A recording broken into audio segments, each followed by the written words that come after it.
You're listening to Streetside, a Street Medicine Institute podcast.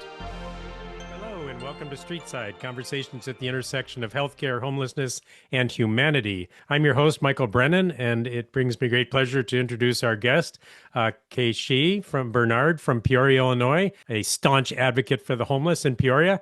Kshe, welcome to the show. Hello, thanks for having me. Good to have you, and we look forward to hearing your stories as well as what's going on in Peoria. And I'd like to start with your background. Do you mind walking us through how you got involved in this advocacy for the homeless? No, not at all. So, I am actually a person with lived experience, and I have what they call generational lived experience, which means I was born to people who chaotically used drugs and were experiencing homelessness and pretty much everything that we deal with in our population. So, my father was actually a drug dealer and a pimp. And my mother was an injection heroin user as well, and one of his ladies. And then we were on the streets. It was very chaotic, of course. And my father was actually murdered when I was quite young, which left me and my mother very, very vulnerable in Denver, Colorado. So we actually ended up getting trafficked,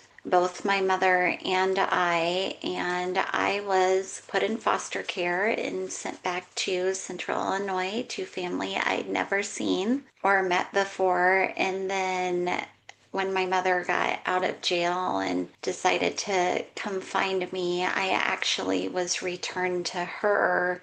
And it just wasn't a healthy environment because there had been no real changes. So I hit the streets around 12 years old. And when you're young, you always think, I'm never going to do this. I'm never going to use drugs. I'm not going to be like my parents were. But I think more often than not, we repeat patterns that are kind of set early in our lives. So I followed in all of the family traditions and I started chaotically using drugs. I was an injection heroin user by the time I was 15. I had a very, very healthy habit. I didn't really have a lot of will to live. I was engaged in survival work to have a safe place to stay, even though in retrospect it probably wasn't that safe. And what changed for me, what first made me think that I ever wanted to seek recovery, because I had kind of a catchphrase when I was younger. I was dumb. I don't even know dumb, but I was very young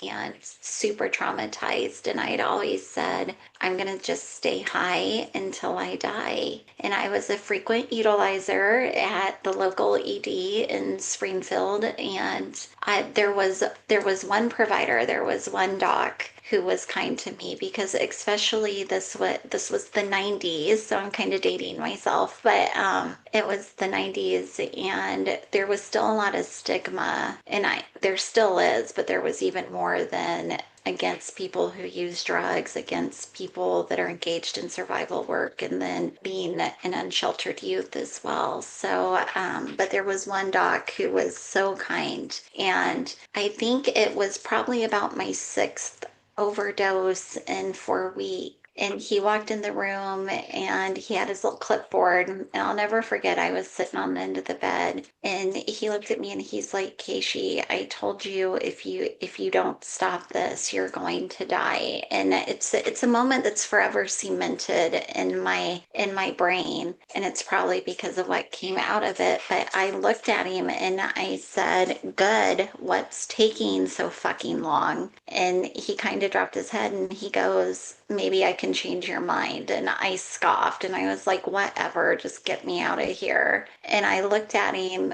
and he said, you're pregnant. And like I said, had never wanted children. I wasn't intending to get pregnant. I was going to stay high till I died. And for whatever reason, I instantly wanted my child. It was a light bulb moment, an epiphany moment, whatever you want to call it. It absolutely flipped my whole life mantra on its head, and I wanted that baby. So that was kind of the start of my journey. How old were you when that happened? I was 18. 18. And you have a Yeah. child. I have a child. I have a 26-year-old who is All right. thriving. Fantastic. Fantastic. What's the name? Who is She was a girl and her name is Rain. So, Rain? and yeah, and I am very, very lucky that I ended up being a cycle breaker. Who would have ever thought that was going to happen? And she is continuing that tradition. She's the first person in my family to graduate high school. I dropped out in seventh grade. She is the first person to graduate college. She did not have any teen pregnancies or even scares. And I heard someone say one time, and I thought it was one of the most brilliant things I've ever said. It said, I want my ceiling to be my daughter's floor. Rain has really, really done that. Like her accomplishments humble me all the time. So That's great. I got to share with the audience that this proud mother is beaming, smiling, smiling broadly for us. Kshe, that you had I think what any of us would think of as a then horrific childhood. I mean, that just sounds being on the streets, using overdoses one after another. That doctor played an important role in your life, and you mentioned the word kindness, and then getting pregnant seemed to turn things around for you. But was it really just flipping a switch, or did it take a lot of internal resources on your part to then make that change? That must have been hard and difficult, and you must have really pulled up some inner strength to overcome what you did. did, and that is a very good point. I lean stubborn and but I was scared. Like I didn't have any model of what not living on the streets or in chaotic drug use looked like, really, So I think that most of the people listening to this podcast will realize that methadone is the gold standard for pregnant women. And so after I found out I was pregnant, I actually ended up at a crisis center because that's what they recommended. And I was very, very lucky kind of twice in a row because I wound up with a counselor there and she was also very, very kind. But she helped connect me to the methadone clinic. And I remembered from being a young girl in Colorado with my mother, like standing in the methadone line. So that was a familiar routine for me. It wasn't something that I knew you should take when you were pregnant, but I was told, that was the gold standard of care, and of course was pushed into abstinent sobriety though, and it was hard. I was still unsheltered. I had no connection with my family. I was definitely a street kiddo, and I was scared. I was so scared. The way I was earning my living that time is I was a stripper. I always said I don't prefer exotic dancer because there's nothing exotic about me, but I was stripping, and stripping, there's a lot of opinions. I do believe that stripping is sex work, but for me, stripping got me out of full contact survival work. So stripping was a godsend for me. I literally started the day after I turned 18, and it also bettered my life because it wasn't full contact. And not only do we know that reduces the rate of disease and danger and violence and just all that stuff, but of course, being a pregnant stripper isn't always there's not always a market for it. So I was once again kind of scared and lost. But my counselor was sweet to me. She's the first person that made me realize I had trauma. And just with the little blurb I shared about you guys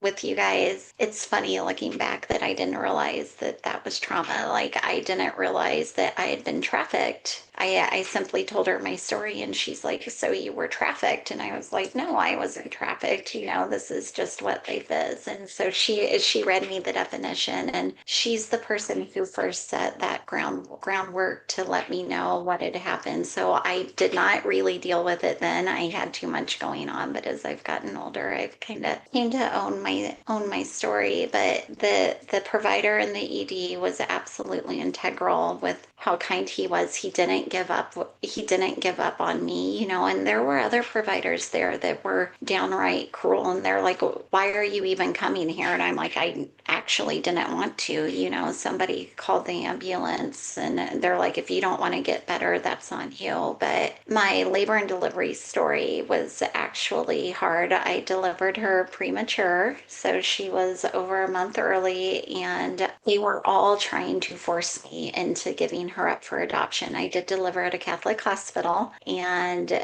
they sent so many people in to talk to me to be like, there's nice families that would want this baby that will give her a better life and just all these things. And they really had me, if you love your daughter, you would give her up. And I was really, really torn. And I found out that they weren't going to let her come home with me because I didn't have a steady address. So that kind of forced me to pick an address that wasn't really the best place. But she got put in the NICU. I was devastated because her lungs weren't fully developed. And then she got a health diagnosis, and it wasn't related to my drug use. So when I tell that story, people always make assumptions, but she was born with congenital hypothyroidism, and they had just started the newborn state screen the year before that. And so we were very fortunate to catch that. But I was a new mom. I was new into recovery. I was unsheltered. And then I had a newborn with like the super medically significant diagnoses that they're fragile then, because you're trying to kind of find the perfect balance of medicine. And there were so many appointments, and there wasn't a pediatric endocrinologist here. So we got sent to Lurie and Chicago. It was a lot, but my love for her prevailed. And who supported you? Like here you are, a young mother with a sick child. She had a chronic medical condition, and you're unsheltered. And is there a network or are there people who are being kind and loving you and supporting you, or was it all uphill? No, it was all uphill. I hadn't spoken to my mother in several years. And for whatever reason, when I found out I was pregnant, I reached out to her, and I still don't really know why I did. I'll just chalk it up to wanting a mom, and it didn't go so well. My mother never has achieved any sort of functionality to this day. But I did reach out to my mom, but I didn't have anyone. I was just kind of figuring it out while I went. And I really relied on the kindness of men, but it's not true kindness, right? It wasn't altruistic. So I did what I had to stay stable. They don't call it survival work for no reason. So that's kind of how I got us through. And then I went back to stripping when Rain was about 18 months old, because by then we had her congenital hypothyroidism under control, and that like gave me autonomy and financial agency again. And it was able for it to be just her and I, and we moved forward. And my recovery was not a straight line. I did maintain recovery until she was about 18 months, abstinent recovery until she was about 18 months old. But I think we all know that recovery usually isn't a straight line. And I had my ups and downs with my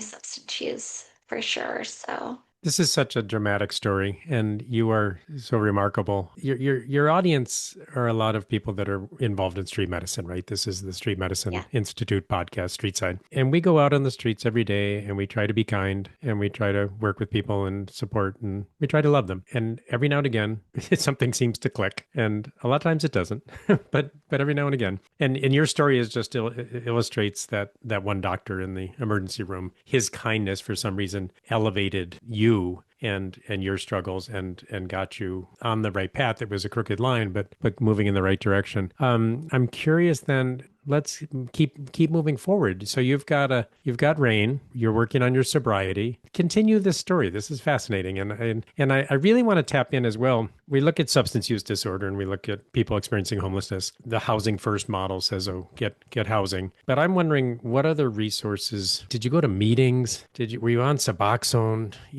Did it it even exist?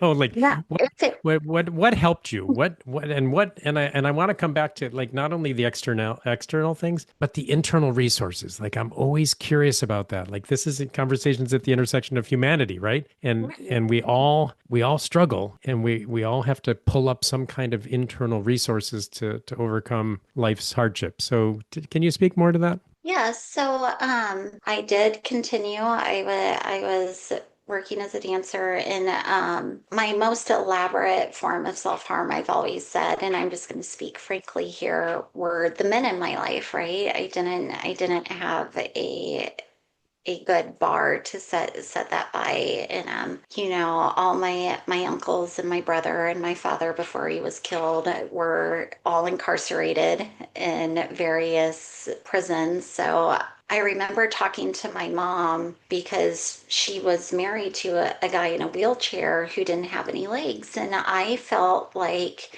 he had probably been in the VA. And I was in my 20s, and I was talking to her, and I was like, how did you meet that guy? And I'll never forget that he was teaching me how to write my name in this big room with all these people. And like I said, I had thought that it was like a VA hospital or something. And she laughed and she goes, "Well, Casey, that was Colorado correctional." And I was like, "What?" And she's like, "Yeah, he was in prison." She goes, "That wasn't a hospital, that was prison." And I was like, "How did you meet him in prison?" And she's like, "Well, we were visiting your Uncle Lloyd, remember?" And I was like, "Oh, so I mean, that was kind of like my standard." And that was a pattern I had a harder time breaking, was kind of those toxic relationships. I was 26 and coming out of a very volatile relationship. I was actually married and I was pregnant. And in retrospect, I realized that it's such a good thing that this pregnancy didn't come to fruition. But at the time, I really wanted this child. And my husband at the time was incredibly violent, and he beat me so bad. I lost the baby. And like I said, I was devastated at that time. It was very, very hard for me. And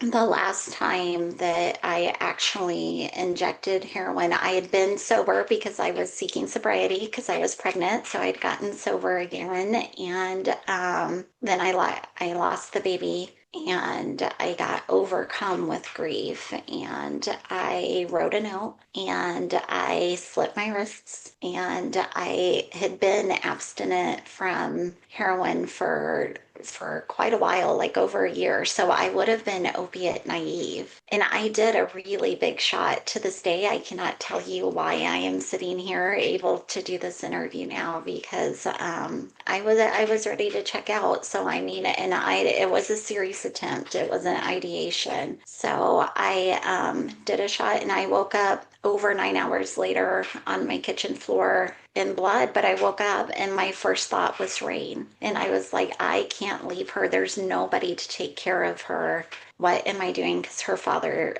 wasn't involved and still isn't involved to this day. So I wanted her, and that was really my facilitator. I had 15 years abstinent recovery after that moment, and it, like I said, it was all Rain focused. It's just I've always loved her more than I could ever love myself. And when you talk about resilience and motivation, I can tell you I love Rain so much, but I think there's other women that use drugs and are engaged in chaotic substance use. It's not that they don't love their children. I don't know why that like kind of flipped a switch for me when they aren't able to put their sobriety together. I ponder it a lot because I do street medicine too, and I do direct street outreach, and I of course always have a soft spot for the women out there, and they'll ask me, how did you get sober? How did you get sober? And I share some of the story with them, and a lot of them have children. And they're like, why can't I do that? And I'm like, I don't know. You have to want it to. I do know that I was completely miserable. Like I was so unhappy for so long. And I tell everyone, I'm like, this is what I know. I'm never going to tell you to stop using. I'm going to walk with you every step of the way. But I can tell you that my life did get better when I stopped using. And that's my only testament. And I'm like, try it and just see. I was like, you still have problems, but they kind of change. So I get asked this question a lot and I just don't have a good answer. I wish I I think you've got a did. great answer. I think you've got a great answer. Your daughter saved your life. It She seems did. it seems like that's where this is coming. And I want to pause. I want to take a deep breath. You've shared a lot, and I just want to honor and thank you for your raw authenticity and vulnerability that you're sharing with a broad audience. I just acknowledge that these are hard things to talk about, and again, the listeners can't see you, but you've been smiling the whole time you're telling these stories. I love it, and you're out the other side of that previous life. I mean, you carry forward what you've learned and your lived experience, but you've become this very vocal advocate for the people on the streets. And I kind of want to transition to that. I love the name of your organization. I think you're the founder director of LULA, Love You Like Always. Am Yes. I accurate in that? Okay. Tell us how you go from your previous life to this new role that you're in. What happens there? I got married and it was a healthier marriage and I have two more children. I'd be remiss if I didn't Congratulations. yeah, Yeah. if I didn't but I have a son who's turning 16 in actually 2 weeks and his name's Lucian and then my baby is 14 and her name's Luna. But I had seen there was a harm reduction org that was making Facebook posts, right? And I was not familiar with harm reduction as a concept or what it was really. I can now look back and realize I practiced harm reduction my whole entire life. And I didn't mention this, but the year that I got sober, the year I lost the baby and had the suicide attempt and my last overdose, I had went to school to be an EMT. So I was trying to transition out of stripping and I got my EMT certification and I was working in the ED. I had originally thought that like most young girls think that I was going to end up in labor and delivery, but I fell in love with trauma nursing, believe it or not. And there was an older nurse there that I just loved, and she's like, "You are a natural for trauma nursing." That had been my life course, but then I got pregnant and I kind of put everything on hold. Then my kiddos were getting older and I was actually thinking of going back and finishing up my degree for nursing. But I saw, and the reason I became an EMT was to help people that were experiencing overdoses in it because we'd always done it, right? Like I remember my mom pulling bullets and draining abscesses and doing all this stuff for family and friends for people who either wouldn't seek medical care because they were scared they were going to call the cops or just the stigma they were facing at local providers. So I kind of followed that route, and the whole reason I decided to be an EMT was I was going to help community. But so I saw those posts and I was like, is this organization real? Like, what's up? Like, what's the catch? So I messaged about volunteering there, and it just so happened that they needed a female outreach worker for sex workers. And it was such a perfect fit. It feels so fortuitous now because sex workers, I was raised by sex workers, I was a sex worker. So it was just like a perfect fit that I would do that. And I actually founded their outreach program and I had no basis at all. The director at the time, he's like, this is what I want you to do. You can Google it. And so I Googled a couple of different programs and I found Punks with Lunch. And that is kind of what LULA's model is based off of. That was the one that it resonated with me the most. And I was like, I love this program. And then Street Cats, which is a Canada-based org, and I love them as well. So LULA was kind of like my own spin on what they were doing. And we were a gap filler, right? Because it was COVID and nobody was out. And it's really funny that that is the year that I was really, really starting to volunteer more and more. And like I said, I was there for the sex workers. But I was starting to get introduced to our unsheltered community because, of course, we know there's a huge intersection between people engaged in chaotic substance use, people experiencing street homelessness, and then people engaged in survival work. You cannot unentangle them. I was still mostly focused on our chaotic users and our sex workers, but there were 5 elderly gentlemen that had some mobility issues, and they were staying under these docks, and they had a hard time getting to our soup kitchen. So I would go and grab them lunches and take them down to the docks where they were staying. And I think if you're familiar with street medicine, if you're not, it's a close-knit community. It is literally a sub-community. It is a subculture. And so people would congregate down there. And that's when I really started to meet everyone. And I will never, ever forget, I pulled up to get my little tin lunches and people had known me. They called me the lunch lady or the needle lady because I was passing out harm reduction gear. But there were all these people in the parking lot and they literally swarmed my car when I pulled into the parking lot, and I was like, what is going on? And they're like, it's closed, it's closed, where are we going to get food? And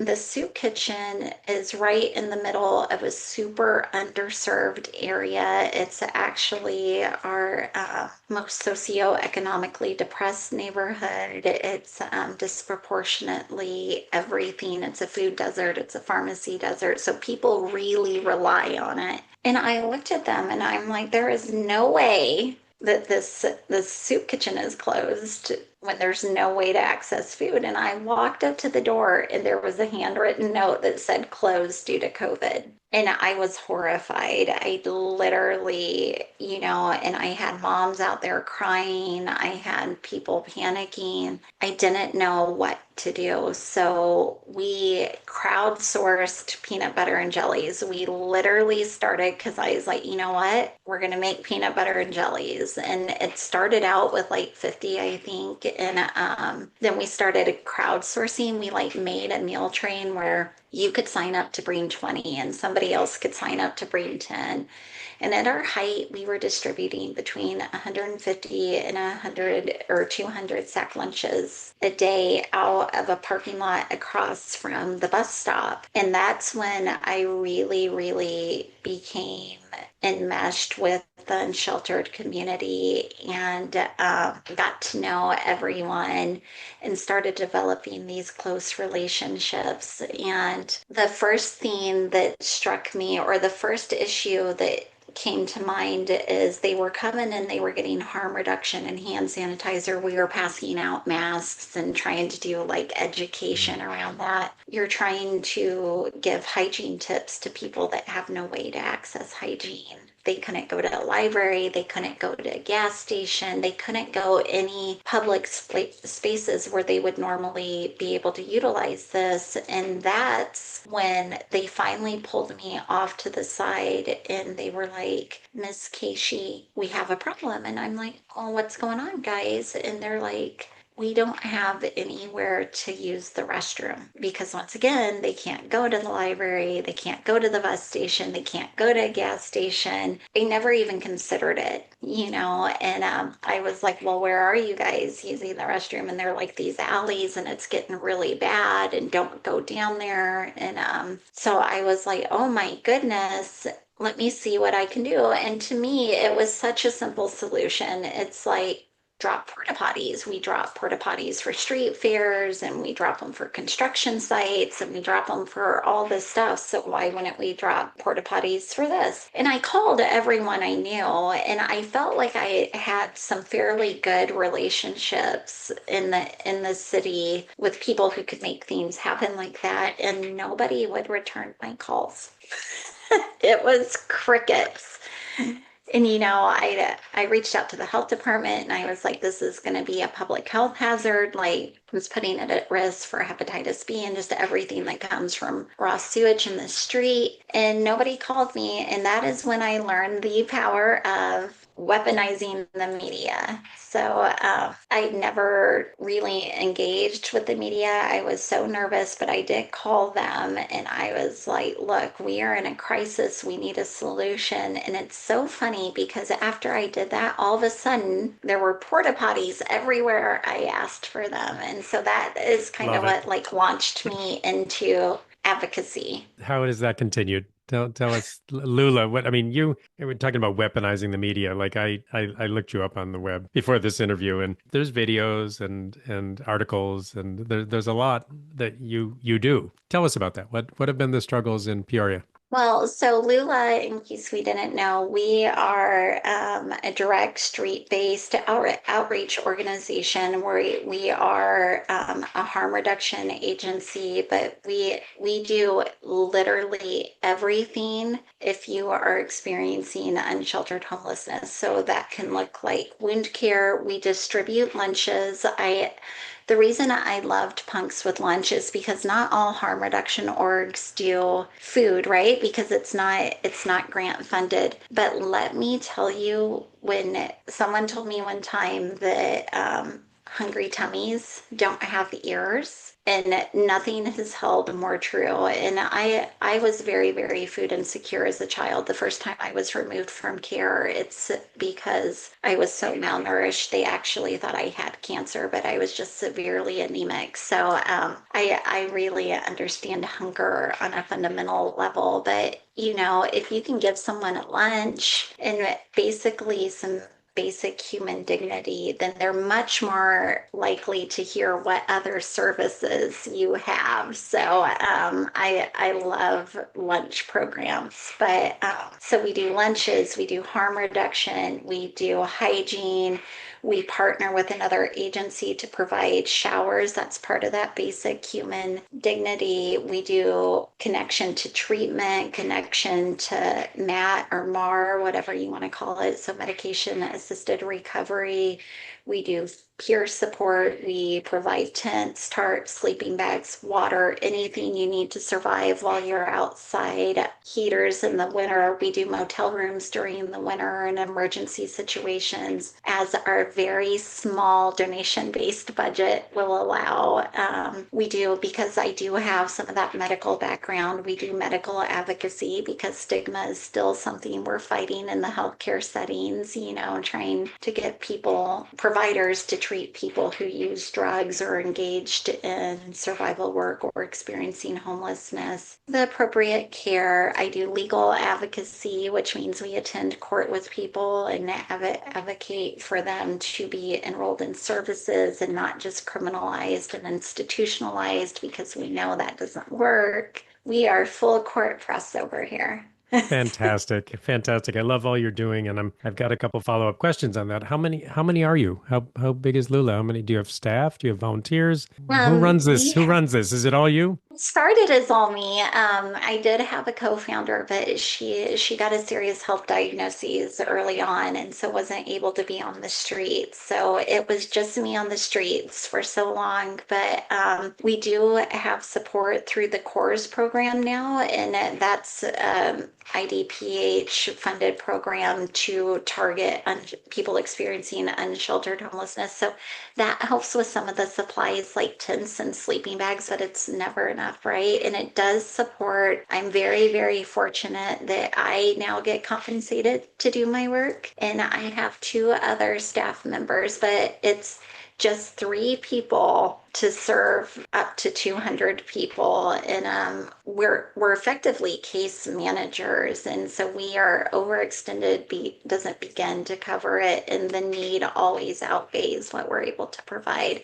We're also very, very lucky to have volunteers that like pack our lunches, our peanut butter and jelly lunches and whatnot. But I think for those of you that are familiar with outreach, you can't just throw anyone into street outreach. So we have to be very mindful of what those volunteers look like. But we do pride ourselves on being peer founded and peer led. My director of outreach actually is somebody that I met during COVID. Her and her partner were living in a tent and chaotically injecting meth, and I drove them to treatment 3 years ago. They were ready to go and they have maintained their sobriety. They now have a house. They have their kiddos back in their life. She is an amazing, amazing worker. I am so fortunate to have her. So when you want to talk about real measurable outcomes, like my director is the snapshot of that. Your story is compelling. The work you're doing is inspiring. Our listeners might want to connect with you and or make a donation. What's the best way to get in touch with your organization, LULA in Peoria? But is it through the website?